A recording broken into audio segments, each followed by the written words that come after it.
प्रभु जी ने नाम का महात्म्य बतलाया, उसमें से भगवान चैतन्य की भी जो है इसमें शिक्षा बतला दी कि जपीते जपीते क्या है कि तार बल, कि नाम की मंत्र दिया गोसाई, कि बा तार बल जपीते जपीते करीला पागल, कि बा मंत्र की बा दिया दिवा गोसाई।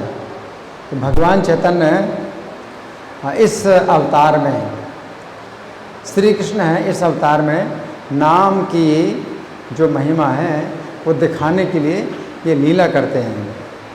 क्या लीला करते हैं? पहले शुरू में वे जो है भक्त नहीं हैं, पंडित हैं, निमाई पंडित हैं, शास्त्रार्थ करते हैं और आप जो भी उत्तर देंगे उसको काट देंगे। उनके पास इतना शास्त्र का बल है, इतना शास्त्र का ज्ञान है, हर बात को काट देते हैं। तो इतने विद्वान, इतने पंडित, निमाई पंडित हैं। और फिर क्या होता है कि ईश्वरपुरी से इनका मिलन होता है, ईश्वरपुरी से मिलन होता है। और जब ईश्वरपुरी से दीक्षा प्राप्त होती है तो बिल्कुल पागल हो गए, बिल्कुल पागल हो गए, कृष्ण के प्रेम में बिल्कुल पागल हो गए। और फिर बाद में संन्यास लेते हैं और फिर इलाहाबाद में आते हैं, इलाहाबाद बनारस में आते हैं, बनारस में आते हैं और बनारस में नाम का जो है प्रचार करते हैं। तो बनारस में प्रकाशानंद नाम के बहुत बड़े सन्यासी हैं। प्रकाशानंद के 10,000 शिष्य हैं, बहुत उनका सम्मान है। और भगवान चैतन्य उसी बनारस में नाम का प्रचार करते हैं और सड़कों में जो है नाम कीर्तन करते हैं और नृत्य करते हैं और सबको पागल बनाते हैं, नाम के प्रेम में पागल बनाते हैं सबको। तो ये पागलपन जो है, ये दिव्य पागलपन है, ये नाम के प्रेम की बाढ़ में सबको डुबा रहे हैं। इतना जो है इनका जो है सामान्य जनता में जो है प्रभाव। लेकिन प्रकाशानंद को अच्छा नहीं लगता और प्रकाशानंद जो है जब मिलते हैं भगवान चैतन्य से तो यही कहते हैं कि देखो तुम हमारे ही संप्रदाय के सन्यासी हो, हमारी संप्रदाय के सन्यासी हो, तो हमारे जो है संप्रदाय को तुम कलंकित क्यों करते हो कि सामान्य लोगों के साथ में सड़कों में जो है तुम नाचते हो, नाम ले करके कीर्तन करते हो और नाचते हो। ये जो है अच्छा नहीं है। सन्यासी का जो है बड़ा सम्मान होता है। कॉपी ने बनता खलु भाग्यवंता, वेदांत वाक्य से सदा रमनता। तो मायावादी सन्यासी अपने को बहुत बड़ा सौभाग्यशाली मानते हैं, कौपीन धारण करते हैं और वेदांत वाक्यों में सदा रमण करते हैं, तो नाम नहीं लेते हैं। तो भगवान चैतन्य जो है उनको जो बताते हैं वो हमारे लिए बहुत बड़ी शिक्षा है। भगवान चैतन्य क्या बताते हैं कि जब प्रकाशानंद सरस्वती ने पूछा कि आप जो है वेदांत का अध्ययन क्यों नहीं करते, आप सन्यासी आप वेदांत का अध्ययन क्यों नहीं करते, आप नाम ही जो है लेते रहते हैं और जो है सामान्य लोगों के बीच में आप जो है नाम लेते हैं, कीर्तन करते हैं, नृत्य करते हैं, वेदांत वाक्य में वेदांत का अध्ययन क्यों नहीं करते। तो भगवान बोलते हैं कि मेरे गुरु ने जब देखा मुझको तो बहुत मूर्ख मान करके मेरे ऊपर शासन किया। मेरे गुरु महाराज ने, अब भगवान शिक्षा दे रहे हैं ना हम लोगों को, है कि मतलब हमें अपने को मूर्ख ही समझना चाहिए। मेरे गुरु ने मुझे महामूर्ख जान करके डांटा, शासन किया कि तुमको वेदांत में अधिकार नहीं है। भगवान अपने को बता रहे हैं कि मेरे गुरु ने मुझे मूर्ख समझ करके डांटा मुझको। तो मैं तो बहुत वेदांत का जो है विद्वान था, मेरे गुरु ने मुझको मूर्ख समझ कर डांटा कि तुम्हारा वेदांत में अधिकार नहीं है, तुम ये हरे कृष्ण मंत्र का जाप करो और कुछ नहीं, तुम वेदांत बंद करो पढ़ना। तो भगवान शिक्षा दे रहे हैं, भगवान शिक्षा दे रहे हैं कि वेदांत सूत्र में जो है जो ज्ञान है तो बहुत छिपा हुआ ज्ञान है, बड़ा छिपा हुआ ज्ञान है, और असली जो है उसका जो फल है वो हरि नाम है। तो भगवान बताते हैं कि मैंने अपने गुरु की आज्ञा मान ली, तो ये हरे कृष्ण मंत्र का जाप करने लगा। अब जाप करते करते जो है मेरे अंदर एकदम पागलपन आने लगा, कभी रोता था, कभी हंसता था, कभी नाचता था, कभी लौटता था। तो फिर मुझे लगा कि मैं तो पागल हो गया, ये क्या हो गया। तो फिर मैं अपने गुरु महाराज के पास गया और मैंने अपने गुरु महाराज से प्रश्न पूछा कि बा मंत्र दिया गोसाई कि बा तार बल, जपीते जपीते मंत्र करीला पागल, कि अरे गोसाई आपने कैसा मंत्र दे दिया मुझको, और इसकी शक्ति कैसी है, तो जपते जपते मैं तो पागल हो गया। तो मेरे गुरु महाराज ने कहा कि यही जो है असली फल है, नाम जप करने का यही असली फल है कि तुमको कृष्ण प्रेम प्राप्त हो गया है और तुम्हारा जीवन सफल हो गया है। तो मेरे गुरु महाराज ने ये कहा। तो भगवान चैतन्य कहते हैं कि देखो, मैं अपनी इच्छा से नहीं नाचता हूँ, ये मंत्र ही मुझे नचाता है। जब मैं कीर्तन करता हूँ तो ये मंत्र ही मुझे नचाता है, मैं अपनी इच्छा से नहीं नाचता। तो इन बातों से जो है बहुत बड़ी शिक्षा मिलती है, बहुत बड़ी शिक्षा मिलती है कि नाम में इतनी शक्ति है कि कृष्ण प्रेम दिला देता है। जबकि कृष्ण प्रेम की प्राप्ति अगर विधि पूर्वक आप करना चाहते हैं तो बहुत से सोपानों से गुजरना होगा। पहले श्रद्धा के धरातल पर आप आइए, पहली सीढ़ी श्रद्धा की है, श्रद्धा के बाद साधु संघ की सीढ़ी है, इसमें आप आइए। साधु संघ के बाद भजन क्रिया, उसमें आइए। भजन क्रिया से अनर्थ निवृत्ति होगी तो उसमें बहुत समय लगता है। अनर्थ निवृत्ति के बाद निष्ठा आएगी, वो बहुत समय के बाद निष्ठा पे आएंगे। निष्ठा के बाद आएगी रुचि, रुचि बहुत समय के बाद आएगी। रुचि के बाद आसक्ति आएगी, आसक्ति के बाद भाव आएगा, भाव के बाद प्रेम आएगा। इसमें कई जन्म भी लग सकते हैं। तो श्रद्धा से भाव प्रेम तक, तो वो कृष्ण प्रेम जो है जब प्राप्त होता है तो व्यक्ति जान पाता है कि हाँ मुझे कृष्ण प्रेम प्राप्त हुआ, क्योंकि वो नीचे की सब सीढ़ियों से गुजरा है। लेकिन नाम का अगर अपराध ना किया जाए, नाम का अपराध ना किया जाए तो ये नाम जो है आपको कृष्ण प्रेम प्रदान कर देगा एक ही शॉर्टकट में। जैसे कि आप लिफ्ट से जाते हैं, है ना, तो 100वीं मंजिल पर आप लिफ्ट से पहुंच जाते हैं तो आपको पता ही नहीं चलता कि आप 100वीं मंजिल में आ गए। आप सोचते हैं मैं कहाँ आ गया। लेकिन जो सीढ़ी सी चढ़ते चढ़ते जाता है तो देखता है हाँ मैं 100वीं मंजिल में आ गया, मैं कितना ऊपर आ गया। तो वो समझ पाता है कि मैं कितना ऊपर आ गया, क्योंकि उसने बहुत परिश्रम किया और एक एक सीढ़ी चढ़ा है।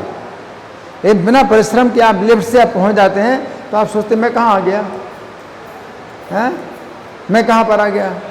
तो आप नहीं समझ पाते कि आप कितने ऊपर उठ गए।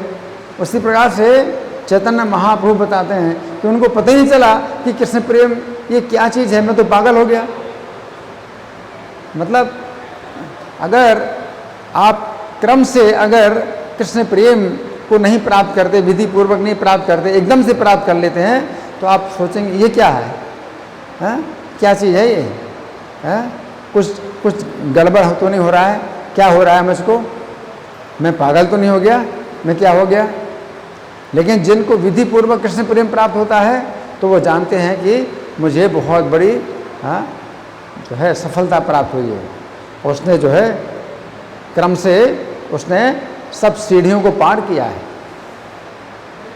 तो ये मतलब नाम की इतनी बड़ी महिमा है, इतनी बड़ी महिमा है कि कोई व्यक्ति जो है 10 करोड़ रुपया जब पाता है तो वो धीरे धीरे अपना व्यापार बढ़ाता जाता है और तब कहीं उसको 10 करोड़ रुपए का पूंजी मिलती है। और किसी को एकदम से 10 करोड़ रुपए मिल जाएं तो वो सोचे ये क्या है, ये क्या है, क्या चीज़ है, इसका क्या कीमत है। वो कीमत ही नहीं समझ पाएगा। उसको एकदम से प्राप्त हो गया तो कीमत नहीं समझ पाएगा। लेकिन जो 10 करोड़ जिसको मिला है, धीरे धीरे व्यापार को बढ़ाते बढ़ाते कितना परिश्रम के बाद तो समझता है कि इसकी कीमत है। ये नाम के द्वारा जो है किसी व्यक्ति को कृष्ण प्रेम ऐसा भी प्राप्त हो सकता है कि वो जान भी नहीं पाएगा कि ये कृष्ण प्रेम है। तो भगवान जो है स्वयं मतलब ये शिक्षा दे रहे हैं कि उनको कृष्ण प्रेम जब प्राप्त हुआ तो उनको खुद ही जो है बड़ा अजीब लगा कि क्या हो गया, मैं पागल तो नहीं हो गया। और मैंने अपने गुरु महाराज से पूछा कि आपने कैसा ये मंत्र दिया है, इसका क्या प्रभाव होता है। तो मैंने कुछ गलती तो नहीं कर दी मैंने कि जो है मेरा ये हाल हो रहा है कि मैं कभी नाचता हूँ, कभी हंसता हूँ, कभी रोता हूँ, कभी ज़मीन में लौटता हूँ, ये क्या हो गया मुझे। तो ये चीज़ है, नाम की जो महिमा है वो तर्क से परे है। कोई व्यक्ति अगर अपनी बुद्धि लगाए तो समझ नहीं सकता। नाम की जो महिमा है कि कृष्ण प्रेम प्राप्त हो जाएगा। अब कृष्ण प्रेम की तो बात बहुत दूर है, किसी को मुक्ति प्राप्त हो जाती है तो उसमें तो नाम के आभास से ही मुक्ति प्राप्त हो जाती है। ये भी जो है तर्क से बाहर है। अगर शुद्ध नाम नहीं है, शुद्ध नाम नहीं है, नाम के आभास से ही मुक्ति मिल जाएगी। नाम के आभास से ही सब पापों से मुक्ति मिल जाएगी, कोई समझ नहीं सकता। इसलिए वो ब्राह्मण उसका नाम क्या था जो हरिदास ठाकुर, गोपाल चक्रवर्ती था। तो उसने जो है हरिदास ठाकुर का विरोध किया और हरिदास ठाकुर बोले कि सब शास्त्रों में कहा गया है कि नाम के आभास से ही मुक्ति मिल जाती है। तो उसने कहा कि अरे नाम के आभास से मुक्ति मिल जाती है, अरे मुक्ति तो जो है सैकड़ों जन्मों में भी नहीं प्राप्त होती है, ज्ञान का कितना अनुशीलन करना पड़ता है तो भी मुक्ति नहीं प्राप्त होती है, और तुम कहते हैं नामाभास से मुक्ति प्राप्त हो जाती है। अगर नहीं प्राप्त हुई तो मैं तुम्हारी नाक में पत्थर भर दूंगा, ऐसा बोला, मैं तुम्हारी नाक में पत्थर भर दूंगा। इतना बड़ा अपराध कर दिया। और हरिदास ठाकुर ने तो जो है उसका कुछ बुरा नहीं माना, है ना। लेकिन आगे चल कर के कुछ दिनों में क्या हुआ कि उसकी नाक जो है वो गलत कुष्ठ के कारण गल के गिर गई। उसने हरिदास ठाकुर को कहा था तुम्हारी नाक में पत्थर भर दूंगा, उसी की नाक जो है गल करके गिर गई। तो भगवान ने जो है मतलब पुष्टिकरण किया कि जो हरिदास ठाकुर ने जो बोला कि नाम के आभास से ही मुक्ति मिल जाती है, शुद्ध नाम तो बहुत बड़ी चीज़ है, नाम के आभास से मुक्ति मिल जाती है। इसलिए अपना जो है दिमाग नहीं लगाना। इसलिए नाम का एक अपराध ये भी है कि भगवान नाम की महिमा को काल्पनिक समझना। तो लोग सोचते ये तो कल्पना है, ये तो खाली कल्पना है, ऐसा कैसे हो जाएगा। नाम के आभास से कैसे मुक्ति मिल सकती है ना। तो इस तरह से जो है हम अगर अपनी बुद्धि लगाते हैं तो फिर कभी भी समझ नहीं पाएंगे। अगर हमें समझना है तो हमें शास्त्र हैं, साधु, आचार्य हैं, अगर तीनों एक मत में बोल रहे हैं कि ऐसा ही है तो आपको ऐसे ही मानो। फिर शास्त्र भी बोल रहे हैं, साधु भी बोलते हैं, आचार्य भी बोलते हैं यही है तो यही है, यही मानो। इस प्रकार से हम जो है अपराधों से बचेंगे। तो हम नाम का जब जाप करते हैं तो हमारी प्रार्थना होनी चाहिए कि आप जो है अपने अपराधों से मुझे बचाओ। नाम प्रभु से अगर आप प्रार्थना करोगे कि हे नाम प्रभु, मैं आपका हमेशा भजन करता हूँ लेकिन अपने अपराधों से मुझे बचा लो, तो नाम प्रभु ये भी कर सकते हैं कि हमको अपने अपराधों से बचा लेंगे। अगर हम उनसे प्रार्थना करेंगे कि कि मेरे से अपराध तो बहुत होता है, लेकिन आप मेरे अपराधों को मत लेना।